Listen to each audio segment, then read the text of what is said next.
शासनपति शंकर भगवान महावीर स्वामी की श्री कृष्णनंदन जन जन की आसन केंद्र मेरी आसन केंद्र दिवाकर पुजगुदेव श्री चौथमध्याय कर्नाटक श्री पुजगुदेव श्री गणेश जी महाराज साहब की पावन पवित्र चरणों में कोटि वंदन। जिन्होंने मुझे संसार समझने का महान पवित्र राजमार्ग दिखाया, ऐसे परम पूज्य गुरुदेव श्री रमेश जी महाराज साहब, गुरुदेव डॉक्टर श्री मधुबाला जी महाराज साहब की पावन पवित्र चरणों में कोटि वंदन। मेरे साधना के मार्ग में सेवा करने वाली मेरी छोटी गुरु बहन आत्मा जी, दीक्षिता जी, प्रेक्षा जी, प्रेरणा जी, इन सभी का आज का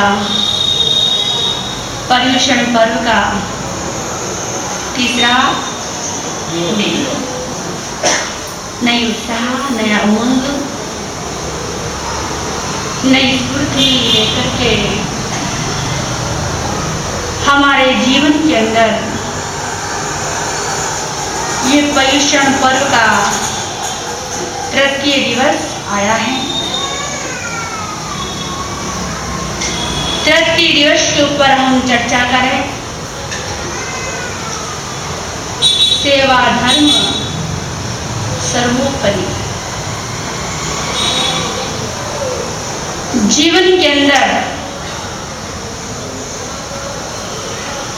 सबसे बड़ा धर्म है, क्या है? सेवा। क्योंकि हमें ये तन मिला है किसके लिए? सेवा करने के लिए। इस शरीर से जितना भी बन सके उतनी क्या करो? सेवा। क्योंकि शरीर का कोई भरोसा नहीं। शरीर से जितना भी पुण्य उपार्जन करना चाहते हैं तो उतना पुण्य उपार्जन कर लीजिए। सेवा हम कहां से शुरू करें? हमें ये चिंतन करना है। सेवा की शुरुआत आप उल्टी करते हैं। क्या करते हैं आप? उल्टी शुरुआत करते हैं। क्या करते हैं पता है आपको? पड़ोस वाले की सेवा कर लेते हैं लेकिन घर वालों की सेवा नहीं होती। क्योंकि पड़ोस वाला आपको क्या देगा? प्रशंसा करेगा, आपको ऊपर चढ़ाएगा, क्योंकि उसे क्या अपना काम निकालना है। दोस्त है, मित्र है, संबंधी लोग हैं, वो आपको अपना काम निकालने के लिए आपको ऊपर चढ़ा देते हैं, लेकिन बाद में जूते खाने पड़ जाते हैं। इसलिए हम शुरुआत करें सेवा की सर्वप्रथम घर से। घर से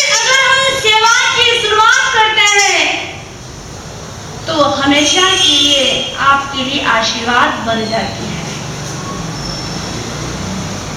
सेवा किसकी करनी है? हमें जिस माँ ने इस धरती पर लाया है, उस माँ की क्या करें? सेवा करें। अंतर्गत सूत्र के अंदर आपने अभी सुना, श्री कृष्ण महाराज 3 खंड के अधिपति।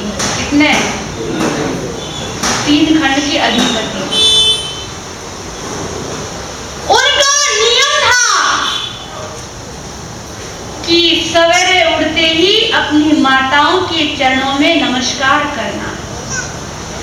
आज मैं आपसे पूछूं, कितने श्रावक है जो सुबह उठकर अपने माँ बाप के चरणों में नमस्कार करते हैं? कितने हैं?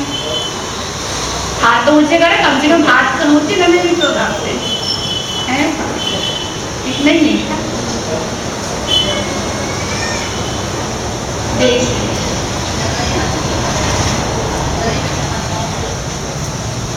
दादाजी हाथ ऊंचा कर रहे हैं, सब ऊंचा कर रहे हैं, इसमें गिने चुने लोग हैं। मैं आपको बता रही कि माँ बाप की सेवा करना सबसे बड़ा धर्म है। और जहां माँ बाप की सेवा नहीं होती है, उसके घर के अंदर अंधकार हो जाता है। श्री कृष्ण 3 खंड के अधिपति, जिनके मन के अंदर यह विचार है कि सुबह उठ करके मैं अपनी माँ के चरणों में नमस्कार करूंगा, उनके पास में भी समय नहीं है। आपको घर संभालने के लिए भी इतनी मशक्कत करनी पड़ रही है कि आपके पास पूछो तो टाइम नहीं महाराज। जहां वो 3 खंड के अधिपति, तो आप सोचो उनके पास क्या समय मिलता होगा? नहीं मिलता है। लेकिन उन्हें पता है कि मेरे माता पिता ने मेरा जन्म कितनी मुश्किलों से, कितनी कठिनाइयों से जूझते हुए मेरे माता पिता ने मुझे जेल के अंदर जन्म दिया है। कल आपने सुना था कि देव की माता के चरणों में आकर के श्री कृष्ण पूछते हैं, माँ तुम्हें क्या तकलीफ है? मेरे राज्य में रहते हुए तुम्हारे आंख में आंसू क्यों? क्या पूछते? आज तुम्हारी आंखों में आंसू क्यों है माँ?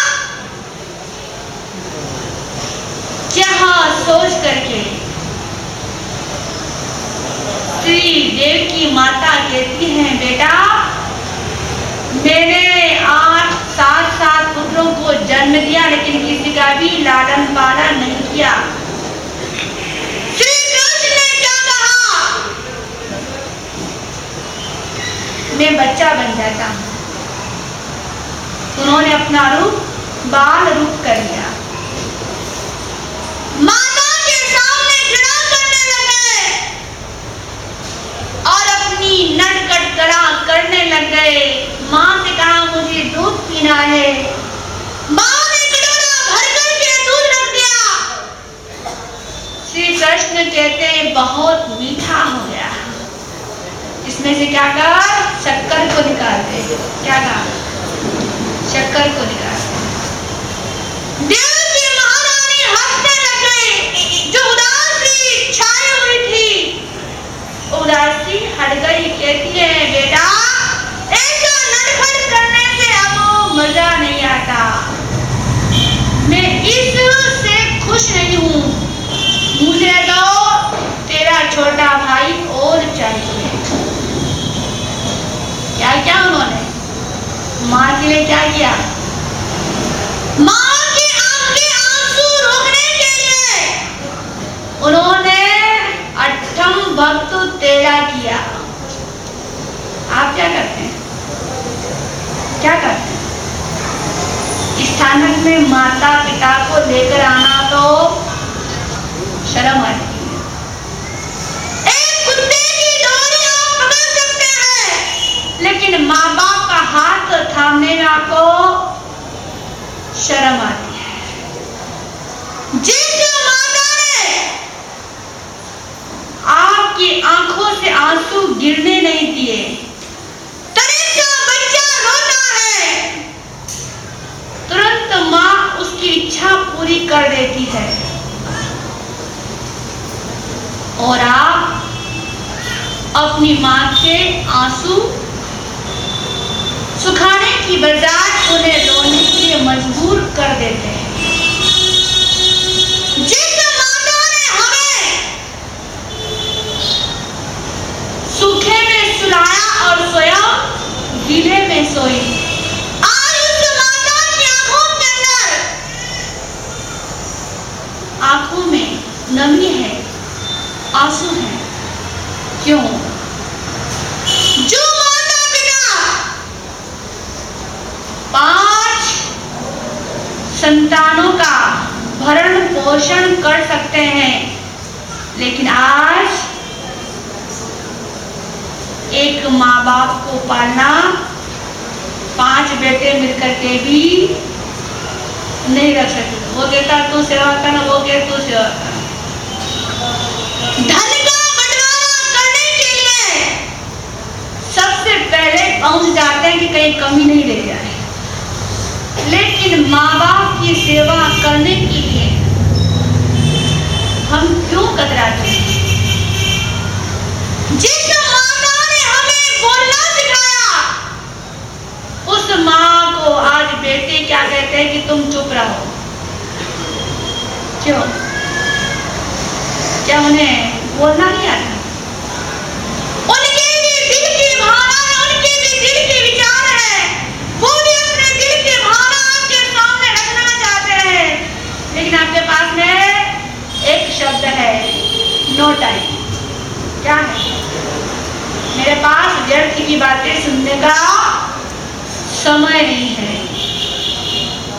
विचार कीजिए, चिंतन करें, हमने कौन सी भूमि पर जन्म लिया है, कौन सी जगह पर हम जन्म है, आर्य क्षेत्र में जन्म है, आर्य संस्कृति हमारे हृदय के अंदर है,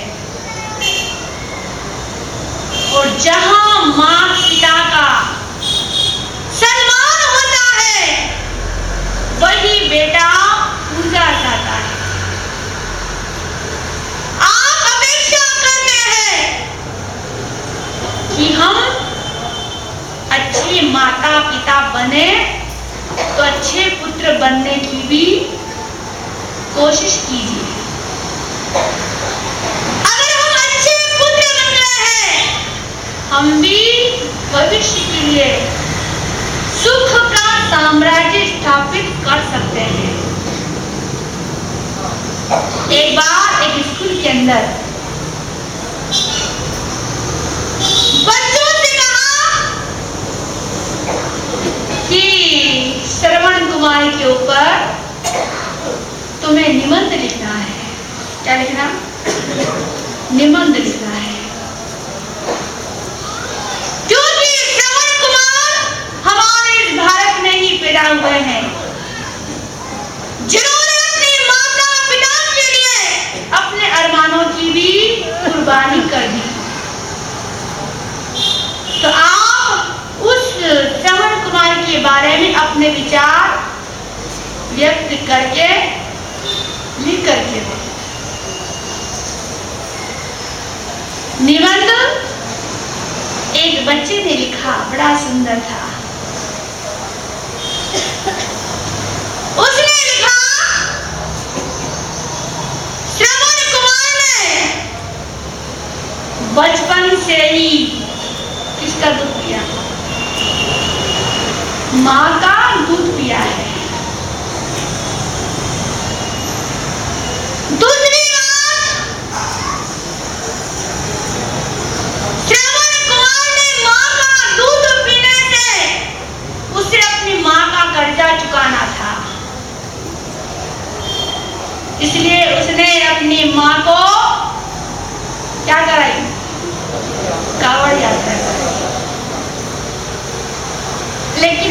तो माँ का दूध पिया ही नहीं, हमने तो बोतलों का दूध पिया। हमारे पर कोई कर्जा। और उस जमाने में वजन उठाने के लिए प्रैक्टिस की अभ्यास था, क्योंकि लोग कोसों दूर जला करके पानी उठा करके कावड़ से लेके आते थे। इसलिए श्रवण कुमार को भी क्या था, अभ्यास था कि माता पिता को घुमाने का। इसलिए उन्होंने तीर्थ यात्रा करवा दी। लेकिन आज हम कलयुग के बेटे हैं, हम कलयुग की संतान हैं। अगर माँ बाप पानी मांगे तो पानी देने को भी तैयार नहीं, क्योंकि हमारे ऊपर कोई कर्जा नहीं है। और तो क्या, हम तो श्रवण कुमार से भी बढ़कर हैं। श्रवण कुमार ने तो अपने कंधों पर माता पिता को यात्रा कराई, लेकिन हम ऐसे बैठे हैं कि माँ बाप को शमशान तक भी नहीं ले जाएंगे। देख रहे ना, गाड़ी में ले जा रहे, गाड़ी में ले जा रहे, गाड़ी के अंदर कौन उठाए वजन? ये क्या है? परिवर्तन, समय का परिवर्तन हो गया है। क्यों? हमने ही परिवर्तन किया है, क्योंकि हमने उन्हें शिक्षा नहीं दी। लेकिन हम विचार करें, हमारी संस्कृति है कि माता पिता की सेवा करना। सेवा धर्म सबसे बड़ा धर्म है। अगर घर में माता पिता भूखे हैं, अगर आप 10-10 कमाई करके देते हैं, तो आपका धर्म नहीं है। सबसे पहले घर की सेवा, पहले उन्हें साता उपजाओ, क्योंकि इस धरती पर माँ बाप ही लेकर के आए हैं। सबसे पहले उनकी सेवा, फिर बाद में किसकी सेवा? गुरु सेवा। गुरु सेवा अगर आपको करना है तो सबसे पहले माँ बाप के आंसू पोंछिए। माँ प्यार का सागरी है, इसे भूल ना जाना है। माँ प्यार का सागर है, इसे भूल ना जाना है। भगवान का मंदिर है, इसे भूल ना जाना है। भगवान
ही महत्वपूर्ण है। माँ शब्द एक दिल के अंदर छू जाता है। ऊपर जिसका अंत नहीं, ऊपर जिसका अंत नहीं, उसे क्या कहते हैं? उसे आत्मा कहते हैं। ऊपर जिसका अंत नहीं, उसे आत्मा कहते हैं। और इस जहां में जिसका अंत नहीं, उसे मां कहते हैं। कितना सुंदर है। आज आप क्या कहते हैं? आज हम पाश्चात्य संस्कृति की ओर बढ़ रहे हैं। मां कहने में हमें शर्म लगती है। क्या कहते हैं? क्या कहते हैं? मॉम, डैड, डैडी हो गए। मां कहने में शर्म आती है और मम्मी कहने में क्या बन गए? विदेशी बन रहे हैं। लेकिन मां शब्द में जो प्यार है, वो मां के मम्मी कहने में प्यार नहीं है। क्या कह रहे हैं? एक बात पते की है, सदियों से चली आई। एक बात पते की है, सदियों से चली आई। चाहे पूजा कबूतरी हो, माँ में ना कमी आई। चाहे पूजा कबूतरी हो, पर माँ में ना कमी आई। आंखें ना कभी छलके, उसे धीर बनाना है। आंखें ना छलके, उसे धीर बनाना है। माँ प्यार का सागर है, इसे भूल ना जाना है। भगवान का मंदिर है, इसे भूल ना जाना। तो आप विचार करें, चिंतन करें। बेटा चाहे कपूत हो जाता है, लेकिन माँ नहीं होती। माँ अगर चाहती है तो गर्भ में ही बच्चे को खत्म कर सकती है, लेकिन उसे अपने आप को धरती पर लेके आया है। तो उस माँ का क्या फर्ज है, क्या कर्तव्य है, ये हमें समझना चाहिए। एक बार एक बेटा माँ से कहता है कि माँ, तेरा मेरे ऊपर कर्जा है, तो मैं कर्जा चुका देता हूँ। तुझे कितने पैसे चाहिए, कितने नोट चाहिए, मैं तुम्हें नोटों की बौछार कर सकता हूँ। राजा के पास पहुंच गया। यह लड़ाई राजा के पास पहुंची। राजा ने कहा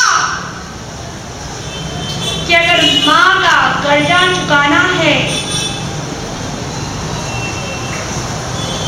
तो तुम्हें सजा भुगतनी पड़ेगी। कौन सी सजा?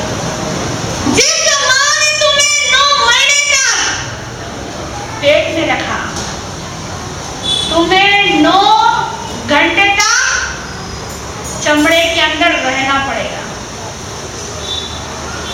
ठीक है,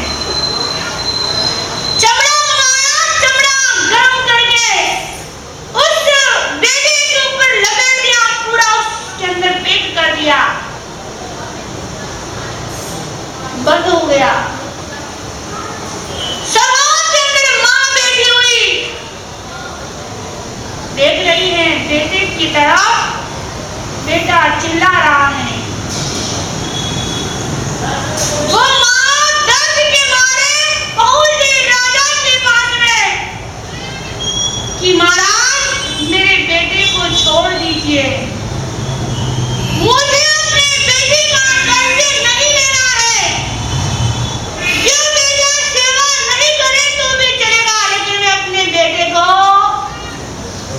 में नहीं दे सकती। 1 घंटे के अंदर बेटा तड़प गया। माँ की फरियाद से राजा ने उसे बाहर निकाल दिया। 1 घंटे के अंदर उसकी सांसें क्या कर गई, रुक गई। उससे क्या समझ में आया कि माँ का कर्जा कैसे चुकाया जाता। 1 घंटे भी तू चमड़े के अंदर नहीं रह पाया, तू सोच तेरी माँ ने 9 महीने तक अपने पेट में कैसे पाला होगा, कैसे दर्द को सहन क्या होगा, कैसी पीड़ा को सहन क्या होगा। उसने अपनी माँ से माफी मांगी। आप समझ रहे हैं कि माँ बाप का कर्जा कैसे चुकाया जाता है, क्योंकि आपके भी सिर पर चढ़ रहा है। एक बार गौतम स्वामी ने भी भगवान से पूछा कि भगवान माँ बाप का कर्जा कैसे चुकाया जाता। भगवान ने कहा अगर अपने शरीर की चमड़ी उतार करके माता पिता की जितनी उम्र है उतनी उम्र तक अगर जूती भी पहना ले अपनी चमड़ी की, तब भी कर्जा नहीं चूक सकता। फिर गौतम स्वामी ने पूछा प्रभु फिर भी कोई बेटा इच्छा करे कि मुझे उतारना है तो कैसे उतारेगा। भगवान ने कहा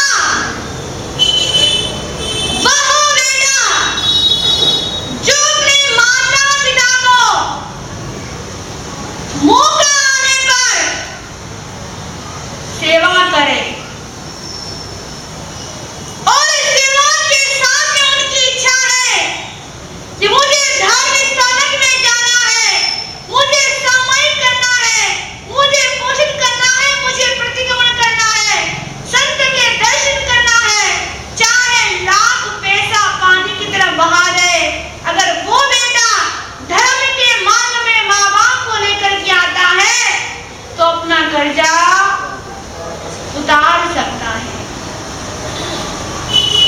एक बार एक युवा विदेश से आया था भगवती सूत्र सुनने की। उनके माता पिता के मन में इच्छा हुई। प्रतापगढ़ जी महाराज साहब जब मौजूद थे उस समय पर माता पिता ने कहा हमें भगवती सूत्र सुनना है तो मुझे भारत में जाना है। तो बेटा अपना काम बंद करके कहाँ लेके आया, भारत में लेके। ऐसे भी सपूत है, सारे कपूतों ऐसी बात भी नहीं है, क्योंकि धरती का रस कस ऐसा ही है। कोई कोई ऐसे है जो अपने माँ बाप की सेवा नहीं करते, क्योंकि हमने आर्य संस्कृति में जन्म लिया है तो हम कहीं भी अपने माँ बाप की आंखों में आंसू नहीं देखते। जो आपकी पसंद की वस्तु है अगर उसकी आंखों में अगर आंसू आ जाए, कौन है आपकी पसंद की, कौन है, बोलो तो सही। मुझे कहने नाराज हो गए तो हमारा नाम ही नहीं लिया। कौन है, आप उधर बोले, इधर बोले। श्रीमती को बहुत जल्दी पता है, क्योंकि अगर वो नाराज हो जाते, अगर बाजार में गए, अगर उन्होंने कहा कि मुझे 6000 की साड़ी लेना है तो लेकर के ही, ताकि जेब खाली होना ही है। कितने श्रावक लोग कहते हैं कि महाराज इसलिए औरतों को साथ में लेके आते हैं क्योंकि हमारी जेबें खाली हो जाती है। अगर उसकी आंखों में अगर आंसू आ जाए तो आप उसे क्या करते हैं, क्या करते हैं, बता दो सही, मालूम है और आप खाली बोल रहे हैं। उसे शादी पार्टी में ले जाएंगे, होटलों में ले जाएंगे घुमाने के लिए, बाग बगीचे की शेयर कराएंगे कि माइंड थोड़ा क्या हो जाए, फ्रेश हो जाए। लेकिन अगर माँ नाराज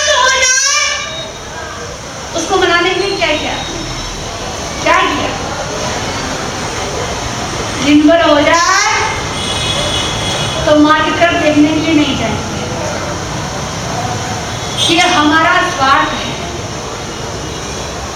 जरा चिंतन कीजिए, विचार कीजिए कि हम क्या कर रहे हैं और हमारे इतिहास शास्त्रों के अंदर कितना सुंदर वर्णन आया है। तीन खंड के अधिपति श्री कृष्ण अपनी मां के आंसू नहीं देख सकते, इसलिए उन्होंने क्या किया? तेला किया। ऐसे पुत्र हम भी बने, क्योंकि हम भी उन्हीं के उपासक हैं, उन्हीं के पथ चिन्हों पर चलने वाले हैं। तीन खंड के अधिपति ने अपने जीवन में कितना सेवा धर्म अपनाया। जा रहे थे श्री अयोध्या श्रीनाथ भगवान के दर्शन करने के लिए, और रास्ते में क्या देखा? एक वृद्ध व्यक्ति एक तीर लेकर के डाल रहा।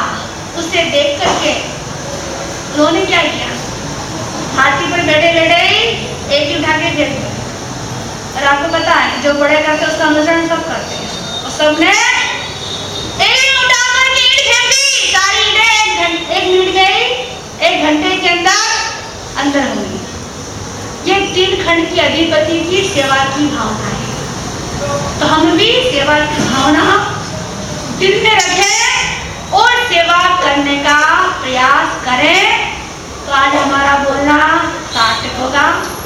कल हमने आपको बताया था चैतन्यनिष्ठ बने इसके ऊपर, तो कई एक श्रावक ने, नाम मुझे पता नहीं है, लेकिन उन्होंने गुप्त बड़े व्रत का पालन आजीवन लिया है। उन्हें बहुत बहुत धन्यवाद है। आज से कल जूते चप्पल का भी त्याग किया है। जिंदगी भर का करे तो बहुत ही अच्छी बात है। तो आज आप क्या करें? किसके? कि माता पिता की आंखों में आंसू कभी भी नहीं आने दे। अगर माता पिता आपके हित के लिए अगर आपको अपना अनुभव सुनाए तो सुनने की कोशिश करें, उनकी हित की बात को ध्यान से सुने। और कोई बात बुरी लगती है तो अपना समझ करके भूलने का प्रयास करें। तो आज हमारी जीवन दुखाना सार्थक होने विश्राम करते हैं।